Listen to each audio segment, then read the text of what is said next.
മത്സ്യത്തൊഴിലാളികൾക്കായി അറിവ് ബോധവൽക്കരണ പരിപാടി സംഘടിപ്പിച്ചു. കേരള സർക്കാർ ഫിഷറീസ് വകുപ്പിന്റെയും ചാവക്കാട് മത്സ്യഭവന്റെയും നേതൃത്വത്തിൽ വെങ്കിടങ്ങ് പഞ്ചായത്ത് ഉൾനാടൻ മത്സ്യത്തൊഴിലാളി വികസനക്ഷേമ സഹകരണ സംഘത്തിന്റെ സഹകരണത്തോടെ തീരോന്നതി പദ്ധതിയുടെ ഭാഗമായാണ് പരിപാടി സംഘടിപ്പിച്ചത്. കോടമുക്ക് AMLP സ്കൂളിൽ നടന്ന പരിപാടിയിൽ നിരവധി മത്സ്യത്തൊഴിലാളികൾ പങ്കെടുത്തു. മുരളി പെരുന്നെല്ലി MLA ഉദ്ഘാടനം ചെയ്തു. ഉൾനാടൻ മത്സ്യത്തൊഴിലാളി വികസനക്ഷേമ സഹകരണ സംഘം പ്രസിഡന്റ് UA ആനന്ദൻ അധ്യക്ഷത വഹിച്ചു. എല്ലാ നന്മകളും ആശംസകളും നൽകുന്നത് നമ്മുടെ ജീവിതം കൂടുതൽ മനുഷ്യനെ ആരോഗ്യത്തിൽ മാംസം വേണം, മുട്ട വേണം, പാല് വേണം, പച്ചക്കറി വേണം, അല്ലേ?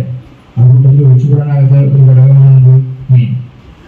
അപ്പോൾ അവർക്ക് മത്സ്യവിഭവങ്ങൾ സംഭാവന ചെയ്യുന്ന വിഭാഗമാണ് ഉൾനാടനായാലും അതുപോലെ കടലിലായാലും തൊഴിലാളികൾ ചെയ്തുകൊണ്ടിരിക്കുന്നത്.